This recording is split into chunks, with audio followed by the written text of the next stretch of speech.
Hello everyone, welcome back to Vashishtha chemistry classes.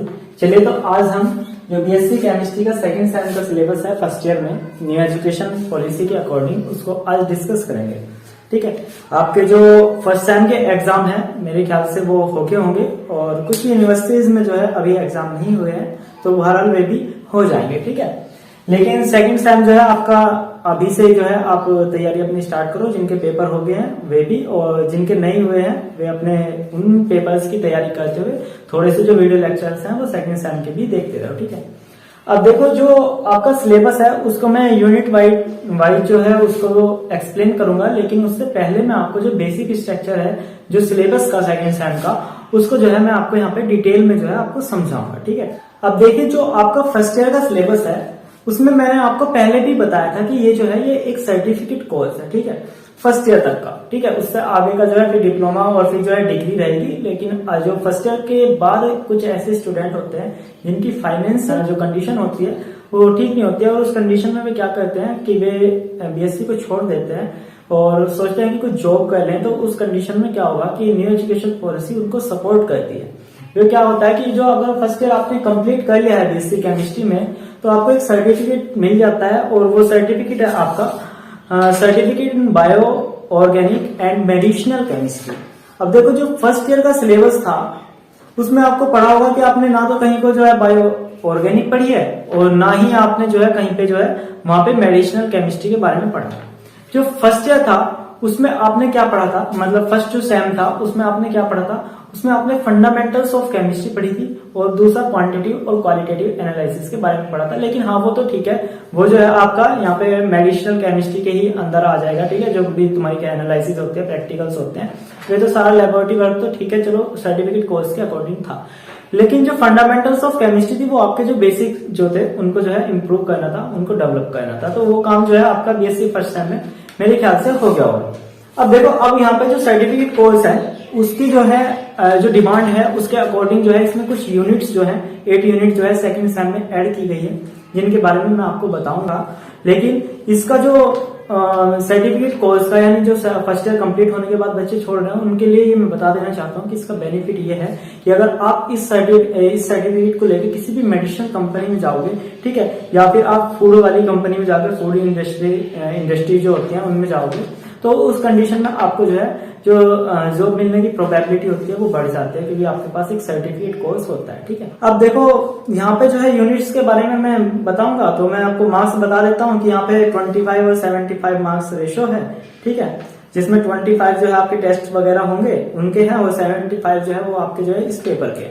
Second paper जो है वही क्वांटिटेटिव क्वालिटेटिव एनालिसिस वाला रहेगा, यानी प्रैक्टिकल कोर्स रहेगा, और फर्स्ट पेपर जो है आपका ये थियोरेटिकल रहेगा। जो थियोरेटिकल कोर्स है उसमें जो पहली यूनिट है मैं आपको बताऊं तो उसको मैं लिख देता हूं यहाँ पे, जो आपकी फर्स्ट यूनिट है, ठीक है, उसको कहते हैं हम यहाँ पे केमिस्ट्री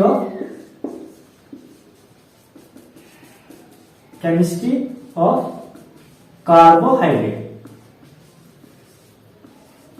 ठीक है, केमिस्ट्री ऑफ कार्बोहाइड्रेट ये आपकी फर्स्ट यूनिट है। ठीक है, अब मैं आपको बताता हूं इसमें आप क्या क्या पढ़ोगे। तो इंट्रोडक्शन तो पढ़ोगे, क्लासिफिकेशन पढ़ोगे, कार्बोहाइड्रेट्स जो आपने पढ़ा है ना 12th में तो पढ़ा होगा ना थोड़ा बहुत, तो उसी से थोड़ा सा आगे जो है इसमें एडवांस के कुछ टॉपिक्स हैं ना, जो इसमें कुछ जो पोर्शन है वो 12th वाला भी है। ठीक है, इसमें आप ग्लूकोज फ्रक्टोज के बारे में पढ़ोगे, मोनोमर्स के बारे में पढ़ोगे, और जो आपके रिड्यूसिंग और नॉन रिड्यूसिंग शुगर्स हैं उनके बारे में पढ़ोगे। ठीक है, मोनोसैकराइड डाइसैकराइड ये आ जाते हैं इसमें, इसी में एक पोर्शन में आते हैं। और फिर इसमें आपने जो है म्यूटल रोटेशन और mechanism of determination of mutual rotation जो रहेगा ये रहेगा, और फिशर जो प्रोजेक्शन है और हावर्थ जो प्रोजेक्शन है इसको जो है डिनोट करना होता है। और इसमें जो एडवांस का पोर्शन मैं आपको बताऊं तो इसमें यहाँ पे क्या है कि यहाँ पे जो यहाँ पे एक रीअरेंजमेंट है जिसको कहते हैं लोबरी डी ब्रायन वॉन एंकेस्टाइन रीअरेंजमेंट, ये ऐड किया गया है। और स्टेपिंग अप टेक्निक जो है और स्टेपिंग डाउन मेथड जो एल्डोस का होता है, और इसको जो है आप जो स्टेपिंग अप वाला पोर्शन होता है उसको किलानी फिशर मेथड बोलते हैं, बहुत ही इंपॉर्टेंट मेथड है, ध्यान रखना। और जो सेकंड स्टेपिंग डाउन है, एक स्टेपिंग अप है जिसको जो हमने बताया किलानी फिशर मेथड, और दूसरा जो है वो स्टेपिंग डाउन है जिसको रॉफ वॉल्फ मेथड बोलते हैं, जो कि कीटोन का होता है एंड ग्रुप के लिए। ठीक है, अब देखो इसमें आगे और क्या पढ़ना है, तो आगे आपको पढ़ना है intermolecular Eldhose linkage between monosaccharide और स्ट्रक्चर ऑफ डाइसैकेराइड। बस इतना पोर्शन आपको कहीं में पढ़ना है, इस फर्स्ट यूनिट में पढ़ना है, यानी कार्बोहाइड्रेट का आपको थोड़ा सा पोर्शन पढ़ना है। मैं इसके जो है पेपर पे ही एक डिटेल वीडियो बनाऊंगा, लेकिन फिलहाल आप समझते चलो कि कौन कौन सी यूनिट है और किस किस तरीके से किसमें क्या है, कौन सी चीज एडवांस की है, कौन सी बेसिक की है, जिससे आपको कुछ समझ में आए। ठीक है, अब देखो कराऊंगा मैं सारी कराऊंगा। ठीक है, जो फर्स्ट टाइम था वो थोड़ा सा हमारे पास टाइम का इश्यू होने की वजह से जो है हमारा पोर्शन नहीं हो पाया था, लेकिन इस बार मैं इसलिए जल्दी से स्टार्ट कर रहा हूँ जिससे कि हम जो है टाइम पे अपना जो सिलेबस है वो कंप्लीट कर लें। ठीक है, देखो अब नेक्स्ट जो आपकी यूनिट है वो है केमिस्ट्री ऑफ ऑफ प्रोटीन। ठीक है, केमिस्ट्री ऑफ प्रोटीन्स। अब देखो इसमें केमिस्ट्री ऑफ प्रोटीन्स में क्या क्या पढ़ना होगा। तो इसमें आपको एमिनो एसिड का जो है जो क्लासिफिकेशन है वो पढ़ना है, ज्यूटर आइंस के बारे में पढ़ना है, आइसोइलेक्ट्रिक पॉइंट पढ़ना है, और सेकेंडरी टर्सरी स्ट्रक्चर जो होती है वो आपको प्रोटीन्स की वो पढ़नी है। ठीक है, और सिंथेसिस पढ़ना है आपको, सिंपल सिंथेसिस एंड प्रोटेक्शन और सी एक्टिवेटिंग ग्रुप वाले जो सिंथेसिस होते हैं, और मेरिफाइड सॉलिड फेज सिंथेसिस, और प्रोटीन डीन्यूट्रलाइजेशन और रीन्यूट्रलाइजेशन, ये वाले टॉपिक्स जो है आपको इसमें पढ़ने हैं। अभी आपको ऐसा लग रहा हो कि पता नहीं क्या क्या बता रखे हैं, इसमें से कुछ पोर्शन जो है आपने 12 में पढ़ रखा है, वो जो है बेसिक जो है वो आपकी हेल्प करेगा आपके कॉन्सेप्ट को इम्प्रूव करने के लिए, बाकी मैं आपको कराऊंगा। ठीक है, अब जो हमारे पास इसमें और आगे पढ़ना है वो आपने पढ़ना है मैकेनिज्म ऑफ एंजाइम एक्शन। जो एंजाइम के एक्शंस है वो आपने पढ़े हैं कहीं में 12th में पढ़े हैं ना, आपने पढ़ा होगा शायद बायोकेमिस्ट्री में, जो बायोमोलिक्यूल चैप्टर है उसमें पढ़ा होगा एंजाइम्स के बारे में, काला चाबी जो वो होता है सिद्धांत, वो आपने पढ़ा होगा। ठीक है, और फैक्टर ऑफ एक्टिंग पढ़ने हैं आपको यहाँ पे, को एंजाइम, को फैक्टर एंड रोल जो होता है इनका बायोलॉजिकल रिएक्शंस में, उसके बारे में यहाँ पे डिस्कस करना है। तो इस वाली यूनिट का जो क्वेश्चन है वो है ये। अब जो आपके पास थर्ड यूनिट है, ठीक है, थर्ड यूनिट वो है आपके पास केमिस्ट्री ऑफ न्यूक्लिक एसिड। ठीक है, केमिस्ट्री ऑफ न्यूक्लिक एसिड। ठीक है, केमिस्ट्री ऑफ न्यूक्लिक एसिड आपको जो है ये आपकी थर्ड यूनिट है। इसमें न्यूक्लिक एसिड में आपको क्या क्या पढ़ना है मैं उसके बारे में आपको डिटेल से बताता हूं। तो आपको यहाँ पे जो है पढ़ना है जो कॉन्स्टिट्यूएंट होते हैं न्यूक्लिक एसिड में, जैसे एडिनिन, गुआनिन, थायमिन, साइटोसिन, इन सब के बारे में आपको पढ़ना है। स्ट्रक्चर ओनली पढ़ते हैं, ध्यान रखना स्ट्रक्चर ओनली बोला है इन्होंने, और जो न्यूक्लियोटाइड होते हैं और न्यूक्लियोसाइड होते हैं नोमेनक्लेचर, इसके बारे में पढ़ना है। सिंथेसिस ऑफ न्यूक्लिक एसिड और स्ट्रक्चर ऑफ पॉलीमेरिक, ये था पॉलीन्यूक्लियोटाइड, और डीएनए और आरएनए की जो स्ट्रक्चर है उसके बारे में आपको पढ़ना है, जो कि वास्टन और क्रिक मॉडल था, आपने पढ़ा होगा। टाइप ऑफ आरएनए पढ़ना है आपको। ठीक है, जेनेटिक कोड क्या होता है ये पढ़ना है, biological role of DNA RNA. ठीक है, रेप्लिकेशन और डीएनए आरएनए रेप्लिकेशन का डिटेल वाला पोर्शन नहीं है, वो एमएससी में होता है, यहाँ पे जो है आपको थोड़ा ही पढ़ना है। ठीक है, यहाँ पे जो है ट्रांसलेशन भी पढ़ना है, इसका ट्रांसक्रिप्शन और जो ट्रांसलेशन है, इन दोनों के दोनों का आपको पढ़ना है। फिर इसके बाद जो अगर हम बात करें कौन सी फोर्थ यूनिट है, वो है इंट्रोडक्टरी ऑफ मेडिसिनल केमिस्ट्री। ठीक है, तो मैं इसको यहाँ पे लिख देता हूँ, इसको मैं यहाँ पे लिख देता हूँ, ये इंपॉर्टेंट है, ध्यान रखना इस चीज को पढ़ना ना भूलना। ठीक है, तो देखो जो इसमें है ड्रग डिस्कवरी, डिजाइन और डेवलपमेंट, ड्रग कैसे बनते हैं, गोली, दवाई, कैप्सूल वगैरह, इन सब के बारे में आपको पढ़ना है, और इसके एक्शन किस तरीके से ये हमारी बॉडी में जाके जो है एक्शन होते हैं इसके उसके बारे में पढ़ना है, और binding role of OH group, NH2 group और डबल बॉन्ड और बॉन्ड रिंग जो है उसके बारे में यहाँ पे डिस्कस करना है। ठीक है, इसमें यहाँ पे एंटीपायरेटिक, एंटीसेप्टिक और यहाँ पे एंटीबैक्टीरियल, एंटी फंगल एजेंट जैसे कि सल्फेनामाइड, और यहाँ पे आपने पैरासीटामोल पढ़ा होगा आपने कहने, जो एंटी इन्फ्लेमेटरी जो एजेंट होते हैं, एस्पिरिन और पैरासीटामोल। ठीक है, ये पढ़े होंगे बुखार वगैरह में जो देते हैं, उनके सबके बारे में आपको यहाँ पे पढ़ना है। HIV एड्स रिलेटेड जो ड्रग होते हैं, AZT, ठीक है, इनके बारे में आपको पढ़ना है।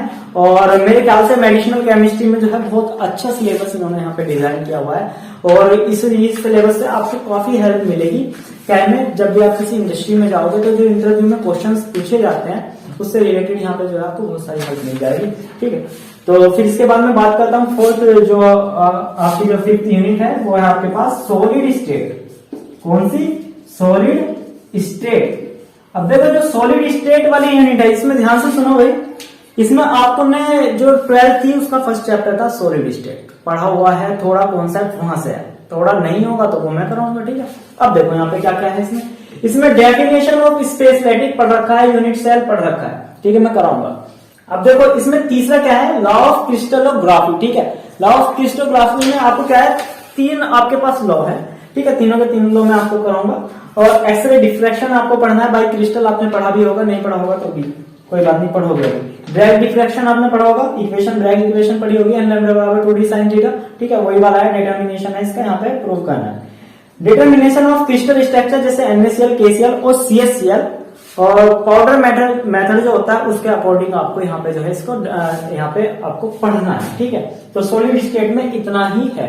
फिर इसके बाद जो हमारे पास नेक्स्ट आती है यूनिट, वो आती है आपके पास 6th यूनिट है, इंट्रोडक्शन ऑफ, देखें यही है, ठीक है, इंट्रोडक्शन ऑफ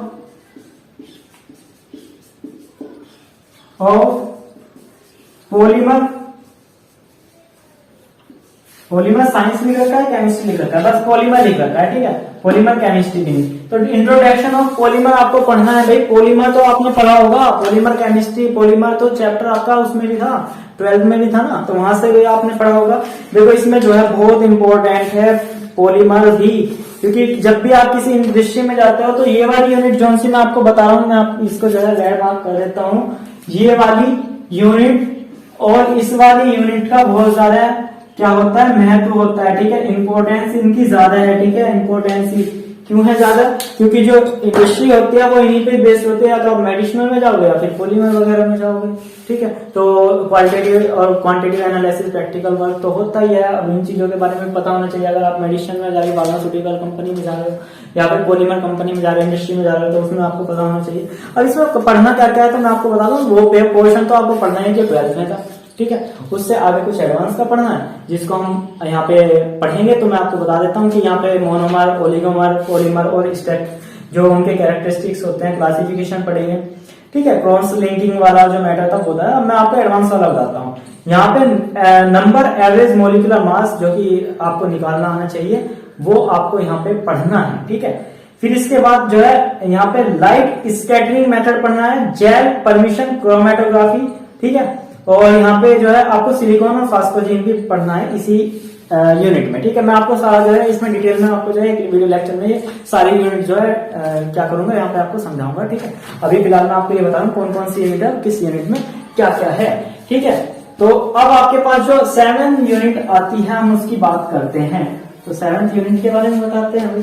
7th यूनिट कौन सी है आपके पास, तो वो है kinetic and mechanism of polymerisation. देख लो नेक्स्ट वाली यूनिट भी पॉलीमर से ही इन्होंने रखी हुई है, यानी आपको इंडस्ट्री है उसमें घुसने के लिए, उसमें जाने के लिए जो बेसिक इंफॉर्मेशन चाहिए वो आपको यहाँ पे फर्स्ट ईयर के सेकंड सेम में प्रोवाइड करा रहे हैं, यानी सर्टिफिकेट कोर्स बिल्कुल बेटर कोर्स है। मैं कहता हूँ कि जो ईयर वाइज जो आपकी केमिस्ट्री है, मतलब बीएससी केमिस्ट्री है या फिर बीएससी है, वो जो है इतनी ज्यादा महत्व नहीं रखती जितनी ज्यादा महत्व जो रखेगी अब वो सेमेस्टर वाइज रखेगी, क्योंकि सेमेस्टर वाइज में इतना बढ़िया सिलेबस है, इतना एडवांस सिलेबस है कि मैं खुद कहता हूँ कि हमने जो है बीएससी जो है वो ईयर वाइज का रखी है। अगर हमारे टाइम पे आता तो काफी अच्छी हमारी बीएससी रहती है, उसमें नॉलेज बहुत ज्यादा है, जो है प्रेफर करते हैं किसी भी इंडस्ट्री में, और वो जो है ये वाले जो सिलेबस है वो आपको प्रोवाइड कराएगा, जो अगर आप अच्छे से पढ़ोगे, ठीक है। तो यहाँ पे है काइनेटिक्स, जो नेक्स्ट यूनिट है वो है काइनेटिक्स